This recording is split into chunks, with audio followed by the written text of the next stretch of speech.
Hi, everybody. I hope that everyone had a good weekend. I'm sorry about the recordings being late, but you're not really going to be, held for it. I just hope to see some of the concepts from this chapter, chapter 9, and the next chapter, chapter 10. I hope to see some of these concepts in your journal.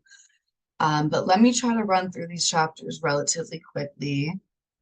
I know no one wants to stare at a screen for too long. So let me open up chapter 9 and then I'll make a separate recording for chapter 10.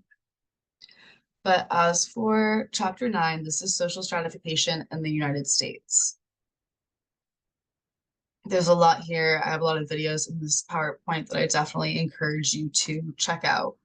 There's a this chapter has a lot of material.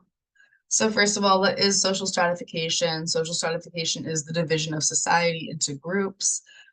Typically, and specifically for this chapter, we're thinking mostly for socioeconomic status and wealth. But social stratification can be think of stratification as separation. So social stratification can be the separation of society into any groups into a hierarchy, right? So whether that's sex, race, sexuality, gender, whatever, but separating people into some form of almost hierarchy. So some important terms are wealth, income, and social inequality. As for the difference between wealth and income refers to quite literally your income, right? How much do you make a year? Whereas wealth refers to a more all-encompassing term could also include maybe the debt that you're in, money that you owe, homes that you own, land that you own, cars, and anything that you own that might be worth something. This might also be education, like having a degree, but a bunch of different things can kind of come into wealth, whereas income is just how much you make. Social inequality is an over-encompassing term for just the unequal distribution of wealth, power, and prestige amongst members of the society. Here, we're talking about the United States specifically. In terms of systems of stratification, there's a lot, and definitely, an interesting historical question, but caste systems in general are just it's kind of the overarching term. So a system that people may be born into, but something that also determines social standing. A lot of us are born into a certain level of power, prestige, wealth, privilege. It's interesting because I've had conversations with my students about, is slavery a type of caste system? Is slavery different than caste system? There was a popular book by, I think, Isabella Wilkerson called Caste recently, that kind of compared apartheid and other caste systems with slavery. And it was a very well-renowned book, very, very celebrated, but there was also a lot of criticisms in terms of trying to almost differentiate slavery from most other caste systems. I think the argument is that in a lot of caste systems, you can almost marry out of it or, somehow work your way out of it. Whereas slavery is it was just kind of put on people because of how they looked. So there's a lot of similarities with other caste systems, but it's interesting. There's an argument about whether maybe slavery is a type of caste or if it should be considered something else. In terms of looking at, talking about social stratification and how that's a bunch of different identities put in different hierarchies or separated. So for example, putting sex into, male being above female or gender, putting cisgender people against or above people who are not cisgender, putting white Eurocentric people above people who are not white, right? And even just putting people who have more wealth above people who do not. So stratification is just that separation in general. And a more recent theory that does a really great job in kind of conceptualizing this and coming to terms with this is intersectionality, which Kimberly Crenshaw coined recently. Well, not recently, but I just mean this isn't like an old thing. Like Kimberly Crenshaw is still alive and well and talking about intersectionality. So it's a more recent theory, and it talks about how we can kind of conceptualize all the different intersecting identities that we have. Because the reality is, it's not just, oh, I'm privileged or oh, I'm not. We have so many identities that simultaneously privilege and disprivilege us, right? You can at the same time, I can say, oh, I have privilege because I'm young. Oh, I'm conventionally attractive. I'm light skinned. I'm educated. I come from a town with a very good education system, right? But then on the other hand, I can also say I have identities don't that don't privilege me, that oppress me, right? The fact that I'm a woman, the fact that I'm queer, the fact that whatever. We can go on, but it's not just that you're oppressed or you're not. Even if you are oppressed, you also have identities that might privilege you in different situations. So it's just this kind of acknowledgement that we have so many different identities. And when I say that, I mean like hundreds of different identities that can simultaneously privilege and disprivilege us in different scenarios.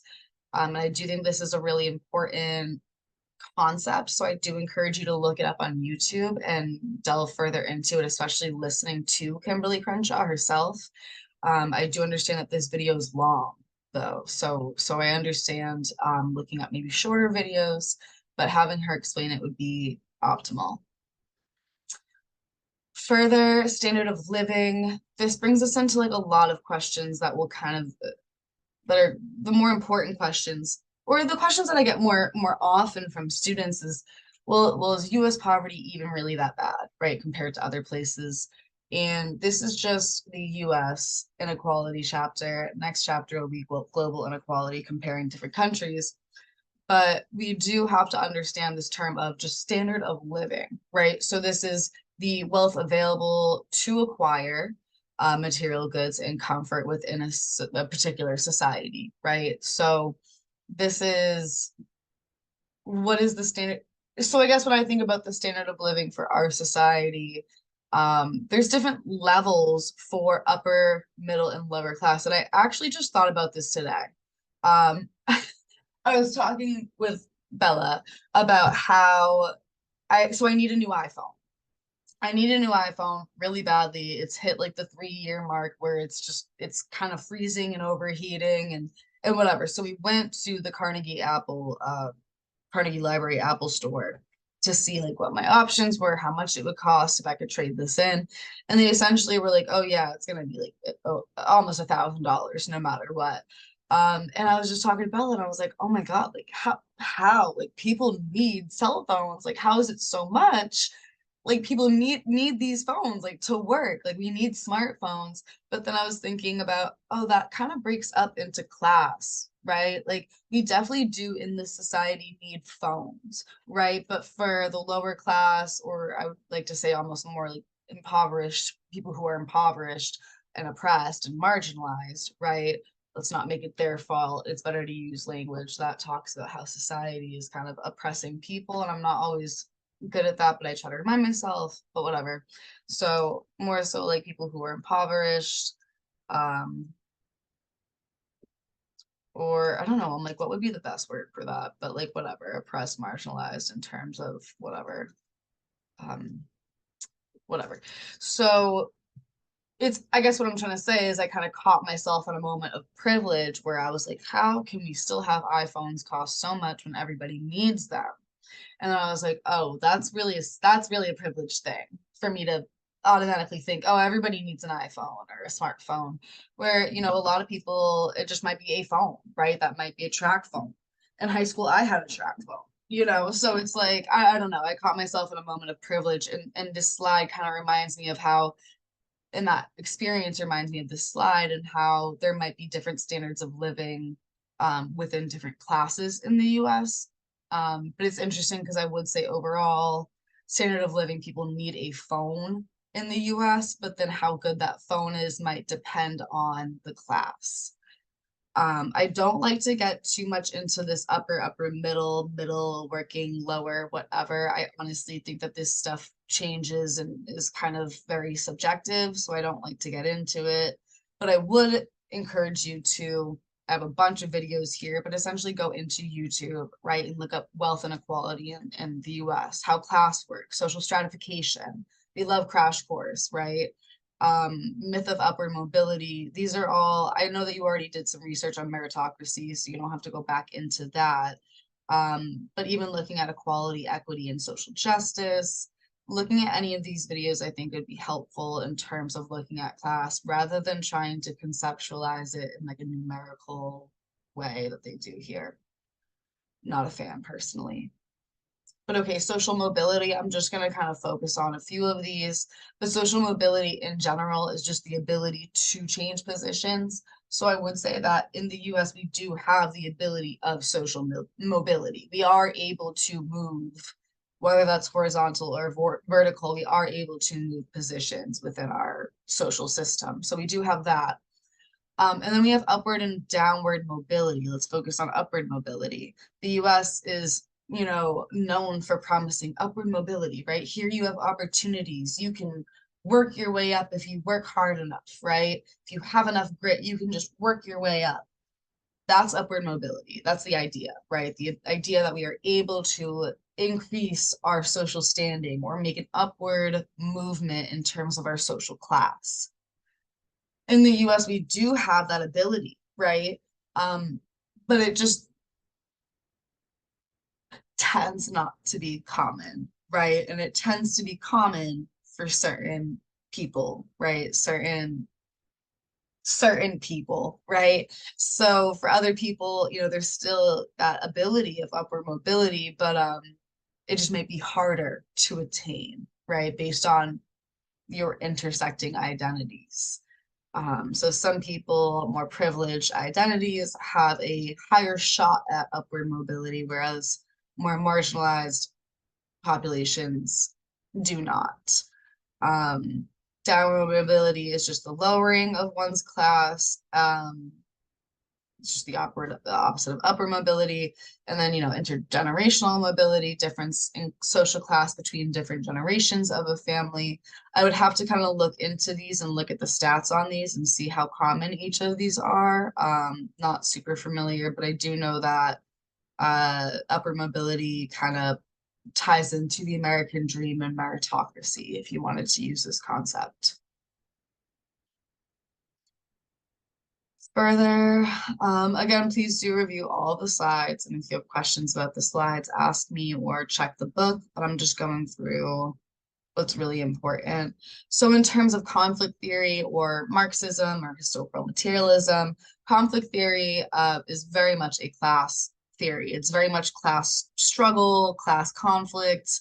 And Marx sees it as there's just two classes, which is how I see it as well, which is why I'm very biased where I'm skipping this stuff. Because for me, I'm like, there are two classes, okay? There are the bourgeoisie and there's the proletariat. Other ways that you might hear that is, you know, capitalists who are the, think about the song Bad and Bougie, right? If someone's bougie, they're like kind of materialistic, right? So the word bougie comes from bourgeoisie, which Karl Marx came up with. So we think about the bourgeoisie who are the capitalists or the owning class. They own the means of production. And when I say they own this, they say this over and over and over again to me in grad school, and it took me a minute to really understand. But when we say, when we're talking about the bourgeois, when we're talking about capitalists, the really identifying thing is the owners of means of production. So by that, I mean they own the factory that you work in. They also own the land that that factory's on. The machinery within that factory, they own it. You know, I'm talking about like not even, I feel like not even the CEO. Sometimes it's not even really this, it's not even really the CEO who owns everything, right? It's usually just the one who's put in charge to run everything. But we're talking about like the 0.01%, like the multi-billionaires. I'm not really even talking about CEOs for the most part. But so owners of the means of production, right? So they own the factory that you work at, they own the land that the factory's on, they own the machinery, they own like the resources that you're going to use while you're at work. You know how they're like, oh, you can't take things from the way they own everything at work, whatever. So own when you go to work, like they own all of the seat that you're sitting in, whatever. Like they own everything from the inception to the end. So like let's say that you're making, I don't know, woodworking. Let's say you're a woodworker. You go to work, you're in a factory, the bourgeois own the factory, they own the land, they own the car that you came in, they own the wood. Then you're gonna put the wood together, but then at the end of it, even though you put the wood together, they own the chair. Then they're gonna sell the chair for a profit that's gonna go to them. Right. So when we talk about the bourgeois and the capitalists and like the 0.01%, we're talking about people who own literally everything that the rest of us have to go to make money. Right. Let's say you're an influencer and you make money online. There's still the capitalists or the bourgeois who own the Instagram or the TikTok that you're working on to make that money, right? So whatever. So when we talk about that, we're not just talking about someone who makes a lot of money. We're talking about the 0.001%, the Jeff Bezos, you know what I mean? Whereas so then based off of that, the rest of us are the workers, the proletariat.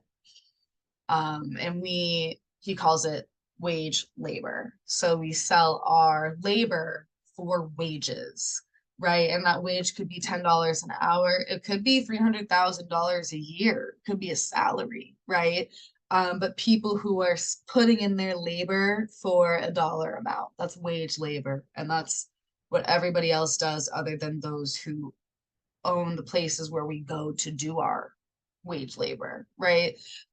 So he made it really simplistic, right? He was like, there are those who own and there are the people who work for them, right?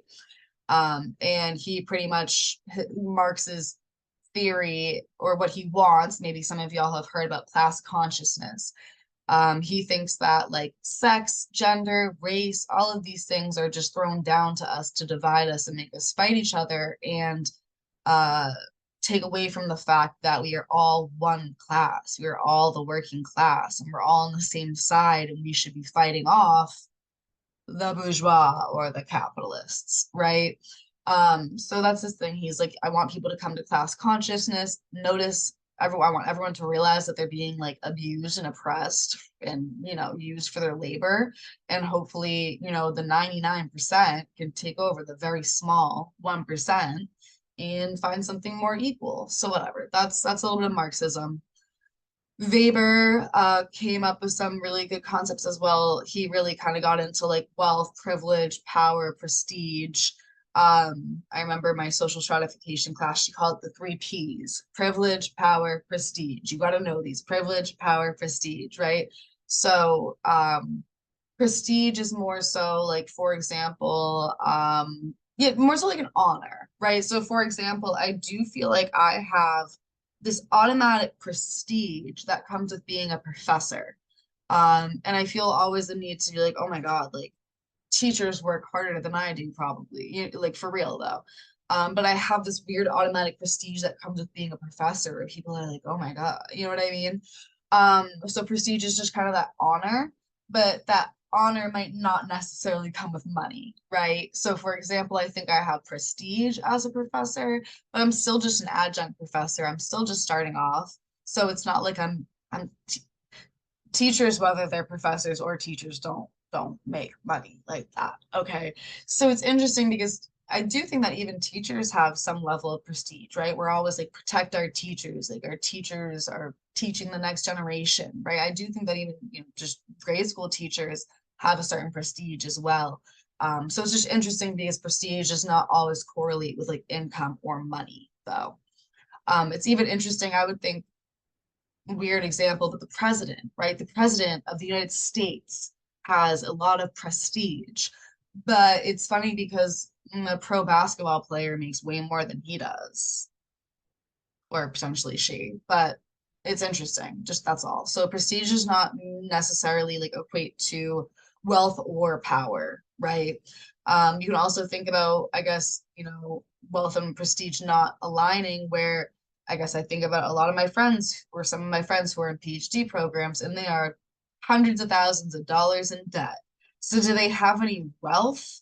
No. Their like net value would be negative 100,000, but they have this crazy prestige of being a doctor. So it's interesting. And then power is the ability to impose one's will on others. And we'll talk more about this when we get into race on Monday, when we talk about reverse racism. But please do know these words. Social reproduction, this is an important term, just the tendency for social class status to be passed down from one generation to the next. I talked about this a bit in class. Whatever religion your parents are, you're most likely to be. Whatever your parents' highest education status is most likely to be yours. Whatever like socioeconomic status your parents are, like you're literally being born into that, right? So social reproduction makes a lot of sense because you're being born into whatever your parents birth you into, and you're absorbing that. You're taking that. You're inheriting that, hopefully.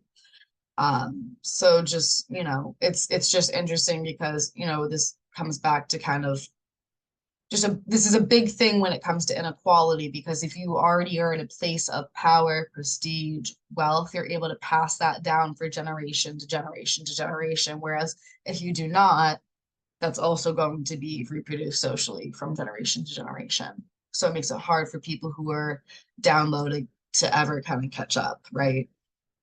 Cultural capital is also important. This is more so like what kind of almost like street smarts. This could also be like you see here, taste, habits, expectations, skills, knowledge. A very simple example is like, let's say you're Hispanic and you go to a job interview and the boss is Hispanic. You can use your cultural capital to kind of make connections, to kind of tie back to your in-group bias. Maybe you speak Spanish together and you have something in common. But you can also at the same time not use that, right? If your interviewer doesn't speak Spanish, you can also speak English, right? So cultural capital is interesting because it can be used or not, it just depends on the situation. But can absolutely be used for advantage. Kind of like I'm blanking on the other term. Yeah, social capital and cultural capital. So if you think of like social capital, which is like social capital is who you know, right? So like maybe networking, like, oh, are you friends with the CEO or are you friends with the CEO's daughter? Like whatever, like what like connections do you have like in terms of like networking? Like who do you know? Whereas I would think of cultural capital as more so like what you know. Because that could be something like cultural in term whatever. Culture, there's a lot of different cultures in the US, so that can be in terms of anything, right? So whatever, cultural capital is more so what you know, social capital, who you know. Poverty, I definitely encourage you to do your own delving into this subject and look up more recent statistics and see what's up. But the federal poverty line as of 2019 for a family of four is $25,000. I myself struggle to live off $25,000. Imagine having kids. And this is something that I typically like delve more into conversation about in class because people typically have, plenty of examples about how this is whack, right? But the reality is that the federal poverty line barely moves throughout the years. It'll go up a little bit, but it's not in line with inflation. It's not in line with what's going on in the economy. And it's really a struggle. And the double-edged sword of this is, so let's say your family of four, let's say it's two parents and two kids. Let's say the two parents make $27,000. Let's say the two parents make $26,000. Now you're punished and you're no longer eligible for welfare. You're no longer eligible for food stamps. You're no longer eligible for Medicaid. So you're no longer eligible for affordable insurance, medication, whatever. It brings back a lot of accessibility to food. So sometimes it makes more sense to stay under that 25, um, so that you can afford to get food for the family. It tends to be a double-edged sword where it's like, oh my gosh, imagine the two of you make $26,000 together. And again, we're at two parents, two kids. I'll have y'all look it up, please do. But I think the last time my student checked last semester that childcare for one child in DC costs about $15,000. Please check me. Look up like the cost of childcare for one child in Maryland in PGCC. Look at that, double it. You have two kids, right? So let's just say the cost of childcare for two kids is $20,000 for the year, but you make $26,000. So you no longer are eligible for affordable childcare, for food stamps, for affordable welfare. So after the childcare, because now you have two parents working, right? There's no one able to stay at home. After the childcare, you have $6,000 left over to pay for food, rent, utilities, living. It doesn't make sense. So the fact that our federal poverty line is so low, this is what determines whether you're in poverty and eligible for benefits, is really harmful because it puts people in a position to make hard decisions. I'll leave it at that. Please do look at statistics in your own time. I did have one student, and I thought this was a very valid question, where he was just like, is US poverty that bad though? Like we live in the US, like we live in a very affluent country, right? In a very powerful country. Is it really an issue here? And the answer is yes. It really is an issue. And this becomes more relevant when we talk about absolute versus relative deprivation. So let's do this first really quickly. Absolute deprivation is more objective. This is when someone is unable to meet the minimal standards of like living, right? So shelter, food, medicine, clothing, like just being able to bear the elements and survive. That is absolute deprivation. That's an absolute measure, right? It's objective. It's not subjective, it's objective. It's like this person needs food, clothes, medicine to survive. So absolute deprivation is not being able to meet those bare minimums to be able to survive. Relative deprivation, again, this is relative. This is now subjective. This is now dependent on context. This is the relational, relative measure of poverty based on the standard of living within a particular society or community. So it's interesting because a sociologist could look at relative deprivation in the United States. They could look at relative deprivation in Maryland, in the DMV, in PG County, in Hyattsville. It's interesting. You could almost really break this down from a macro to a micro level, macro to meso level. But so relative deprivation is interesting. This is more so where people kind of get in and they're like, US poverty isn't that bad. Like we have refrigerators and cell phones, and that's where it comes to relative deprivation, where it's like, okay, some of our impoverished people do have cell phones. So that puts them above like absolute deprivation. But in terms of like subjectively in our society, like you need a cell phone. For example, if you look at impoverished people, like go get a job. If you want them to go get a job and they go submit their resume, they need to have a phone number to have the employer call them back, right? And that's even gets even crazier because it's like you need an address to be able to create a bank account, right? So there's all these things, and that's what I think of a relative deprivation. Like, okay, maybe the whatever, in impoverished, let's say, uh, this doesn't even make any sense. But let's say, oh, DC impoverished people aren't even that aren't even that bad off because most of them have cell phones and shoes on their feet, And it's like, okay, well, a lot of them have cell phones because if you want to get a job or do anything or just kind of like work, whatever, be able to live in our society, you need a cell phone. So that's where it comes to more so relative deprivation versus like absolute deprivation. So I understand when we ask, is US poverty that bad? In terms of absolute deprivation, I would still say we're bad, but not comparative to other countries. In terms of relative deprivation, we're pretty bad. Honestly, it depends on how you look at it, and this would be an interesting conversation to have, or just something to look up in your own time. But my biggest argument when it comes to is US poverty that bad is that most of our impoverished people are children. When people say, oh, poor people should just work, I'm like, are you considering the fact that most of these people who aren't working are kids? I'm pretty sure it's like 2/3 of the people in poverty in the US are under the age of 18. So if you're like, people are just lazy, most of the people in poverty are kids. They're hungry. You know what I mean? Like literally dealing with just absolute deprivation, just trying to survive. So whatever, I have a couple links here, but I would encourage you to find more, and this would be something that I would love to see you journal about. Beyond this, we have the idea of the American dream, which is an ideology that everyone can achieve material success if they just work hard enough, right? This ties into meritocracy, which means that we live in a society where people are judged based off their merit and off their hard work. But the American dream is just, you know, a lot of people come to America for the American dream, right? Home of the free and the brave, right?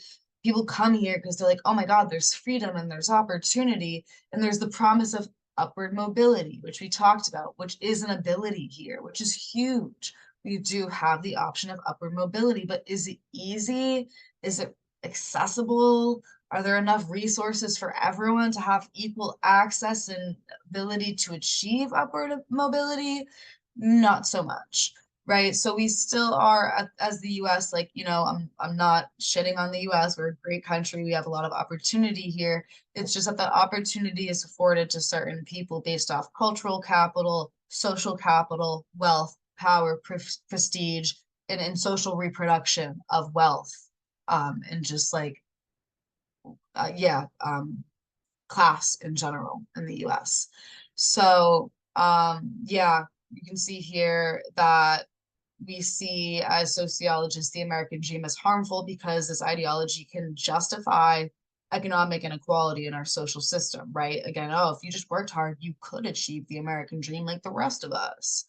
Um, Rather than looking at different like social in societal barriers that cause people to not be able to achieve this dream.